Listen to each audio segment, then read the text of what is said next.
OK, moving on now to our next story on Daubs & Co. The Sussexes have backed a report which calls for TV adverts to break the gender binary by showing women mowing the lawn and fixing the sink while men cook and clean. It strikes me as a bit odd because Meghan is a walking gender stereotype. She outsources her cooking and cleaning and indeed everything else to nannies.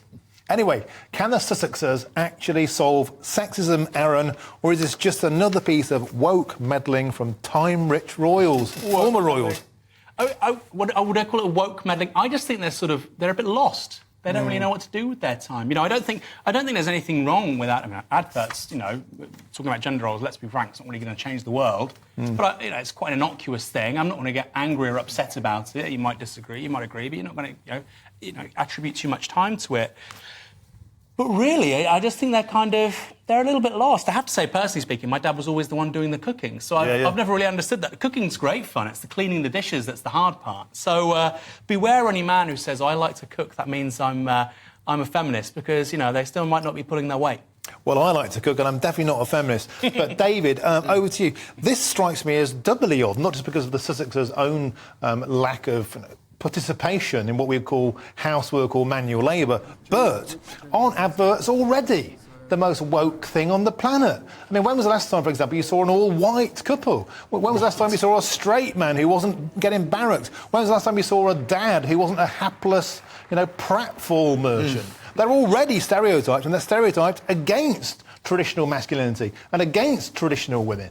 Yeah, I mean, that's a very good point. This is nothing new, talking about smashing the gender binary or smashing heteronormativity or smashing white privilege. I mean, they seem to want to smash everything these days. But, yeah, it actually is very damaging to boys, I think, in particular, because they need good masculine male role models to bring them up and show them how to live and show them how to be a good man. And if you are trying to feminise boys and feminise men, which is what this organisation that they are involved in seems to want to do, then that is very, very damaging. I mean, they talk about positive masculinity. That's one of their phrases. But that seems to be what radical feminists would like men to be. It's not what men should be. And I think this is just an absolute load of woke nonsense to add to all the other woke nonsense that there is. Aaron, I know we might say there's not much to get annoyed about, but people do get annoyed about this. Let's take, for example, Gillette.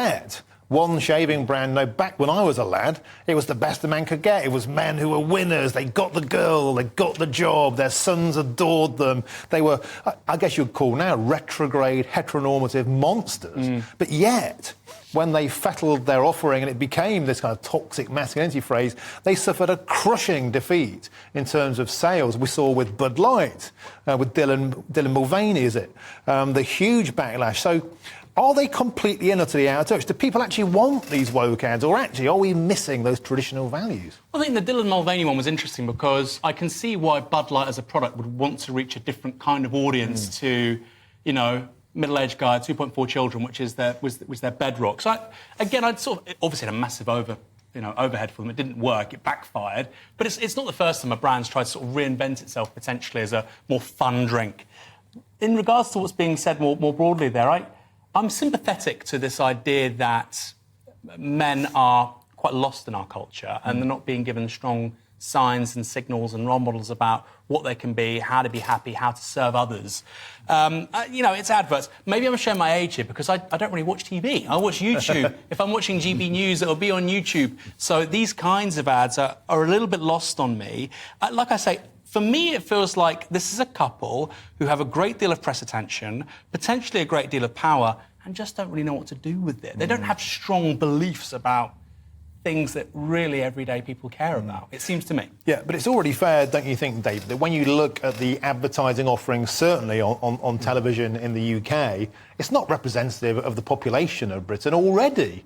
I mean, we don't see an advertising community now that reflects the demographics of the UK. Right. So how on earth can it be more like that before it slips into the realms of an alternative universe. I don't think it can be. I mean, you know, you look at the adverts on any television station, it's more than 50% black or brown people, BAME people, whatever the word is this this month. But, you know, whereas the United Kingdom is more than 80% white people. So if it wants to be truly representative, you'd expect to see 80% white people, 20% black, Pakistani, Bangladeshi and everybody else. That's not the case. And LGBT is 2% of the population, but it seems to be about 50% of the people on all the adverts, particularly transgender people, and I think people are absolutely sick of the LGBTQ pride agenda being pushed in their faces all the time on every television station, every hour. We just had enough of it. And Aaron, doesn't that bring us back to where we started on this show? You know, the kind of gender identity politics invading banking. Advertising now is entirely succumbed to that movement. So I don't quite get a handle around how we can go more down that route before we just completely erase everyday people from this planet of advertising. These are such complex questions being posed on GB News. Look, with the trans stuff, for instance, I think it's an important civil rights issue. I think it's a hugely important civil rights issue. I think if you look at a whole bunch of indicators and metrics, trans people are very vulnerable in society. And I think that's where the conversation should be at, whether it's black people, white people, men, women, LGBT people, civil liberties and freedoms. How can you be free without undermining the freedom of somebody else? But instead, we've gone into this strange sort of cultural melange of, like you say, everyday culture wars, and we're talking about Bud Light and Gillette. It's a bit too much. OK, thank you very much, Aaron Bastani, David Kurten.